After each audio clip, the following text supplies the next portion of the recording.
Out here another week.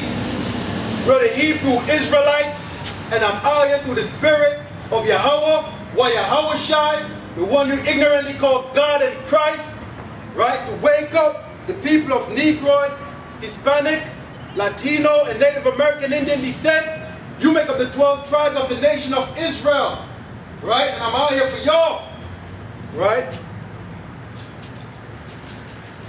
And to prophesy the downfall of America, which is known as Babylon the Great, according to the Holy Bible, right? According to the Bible, America is Babylon the Great, and it's going to be destroyed in the Third World's Nuclear War.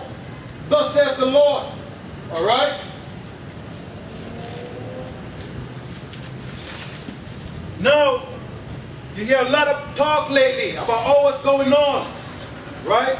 Peace, love, come together and bring humanity together in love and peace, right? And fight against the New World Order.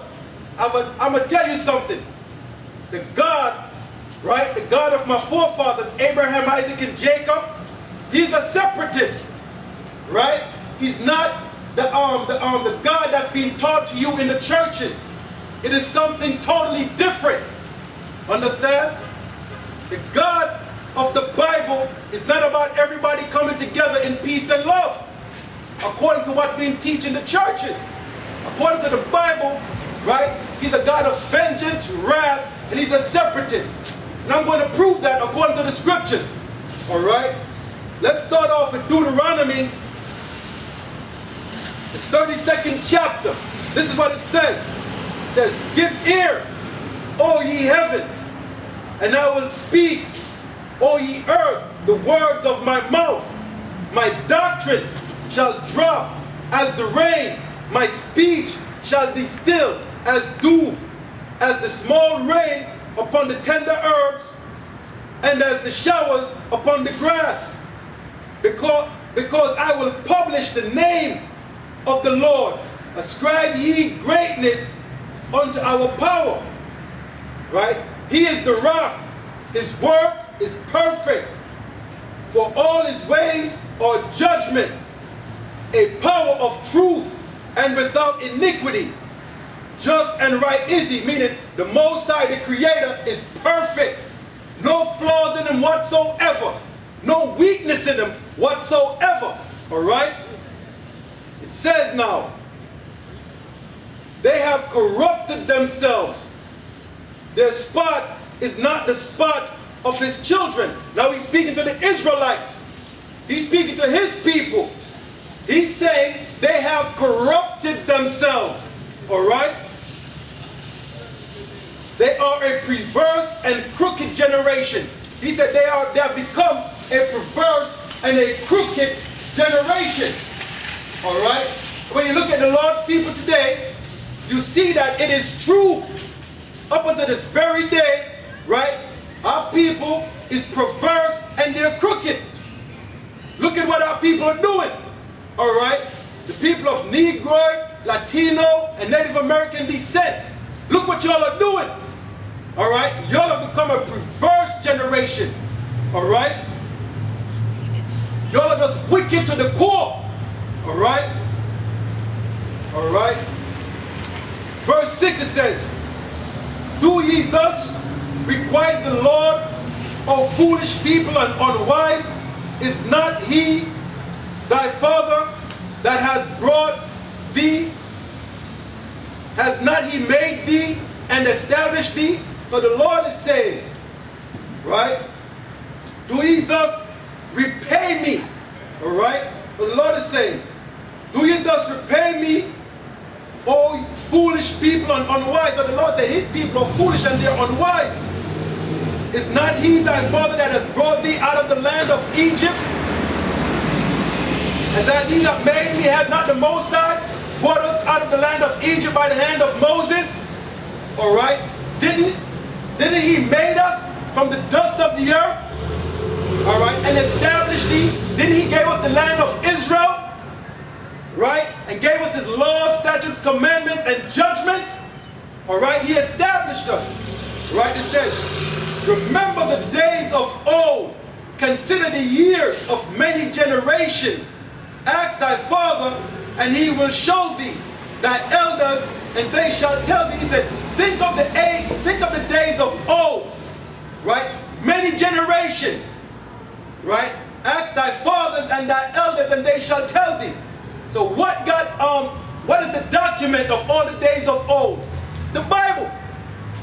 The Bible is the document of all the days of old, from the beginning, right? And it's prophesied what's going to take place in the end. So you want to know anything, right? What goes on from the generations of past? Consult the Bible. It would tell you what happened, right? It told you what happened in Egypt, right? When the Israelites were there in bondage, right? It told you what happened with Sodom and Gomorrah and why they were destroyed.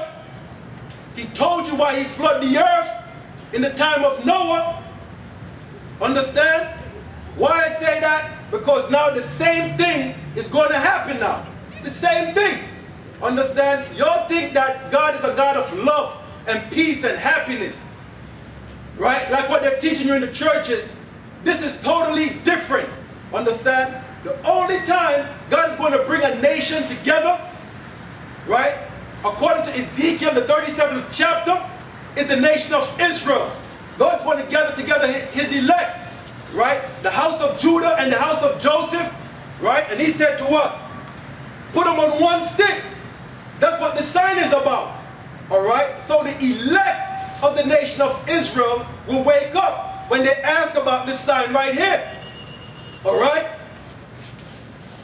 And another time he's going to bring the nations now. He's going to bring the nations together. Is when he's gathering over there in the valley of Jehoshaphat. Right? The valley of decision. According to Joel, I think it's Joel the 3rd chapter.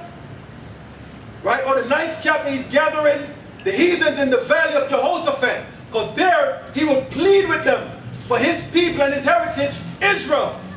Alright? Matter of fact, let's get that.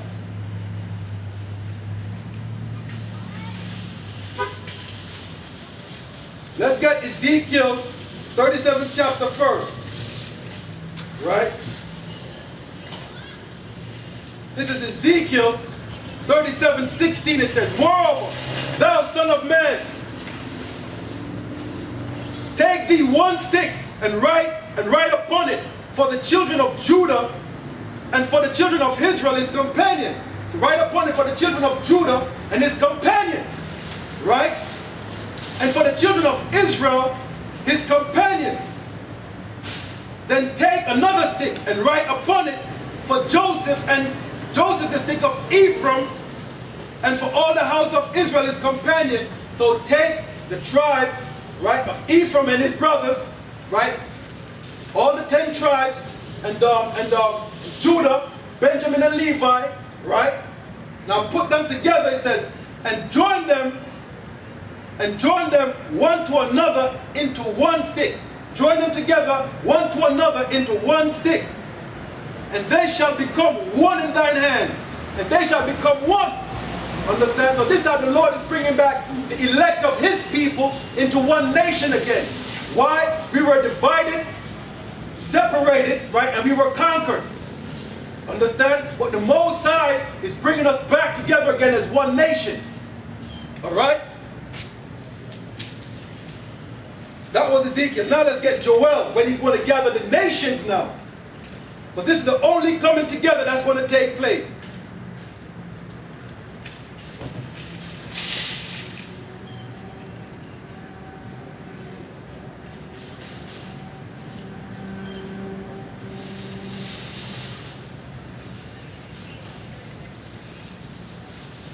Right, it's Joel the 3rd chapter.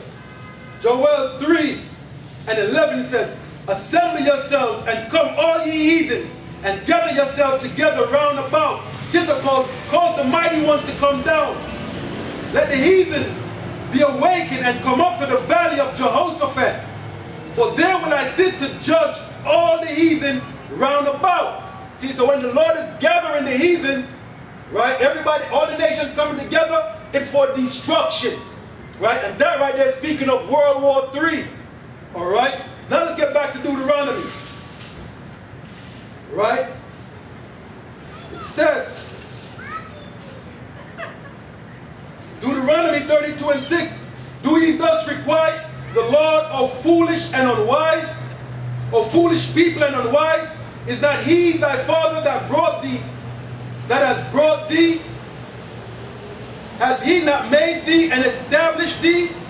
Remember the days of old, consider the years of many generations. Ask thy father, and he will show thee, thy elders, and they will tell thee. Right? As I said, what we're supposed to consider, right, is the Bible. We go back to the Bible because the Bible have all the records of the generations of old. All right? Let's get Romans the 15th chapter.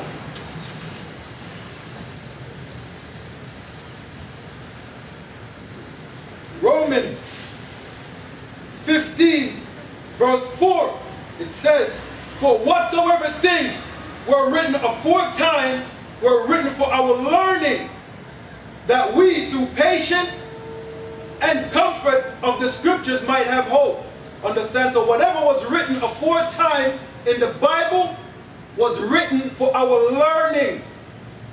Why? Because when you go to Ecclesiastes 1:9 or Ecclesiastes 3:15, right? It says, what has been is now, and what is to be has already been, and the Most High requireth that which is past. Understand? Because there's no new thing under the sun. The same thing that happened in the past is the same thing going to happen now. And as I said earlier, the Most High is a separatist. He's about division. He's not about everybody coming together like what's being taught. Alright? Deuteronomy 32:8. And this is the point I wanted to make right here. It says, when the Most High divided to the nation their inheritance, right? When the Most High divided the nations, right? Their inheritance is their land, right? The Chinese, they're a nation, right? They have their land. The Arabs, they're a nation, they got their land. Alright? The East Indians, those Hindus, they're a nation, they got their land. Alright? Every nation have their land. Alright? It says when the Most High divided to the nation their inheritance, when he separated the sons of Adam. See that? He separated the sons of Adam. He didn't bring them all together, he separated them. Right? He set the bounds of the people according to the number of the children of Israel. Right? So the Lord separated every nation, right, according to the children of Israel. He set their boundaries according to the children of Israel. For the Lord's portion is his people. Jacob is the lot of his inheritance. Who is Jacob? Right? Jacob again is the people of Negroid and Indian descent, the Latinos and Hispanics. You're Jacob. You're the biblical Hebrew Israelites. Alright? It says, for the Lord's portion is his people. Jacob is the lot of his inheritance. But the point I was making is, the Lord divided the nations. He separated the sons of Adam. Now, has anything changed? Has anything changed since that?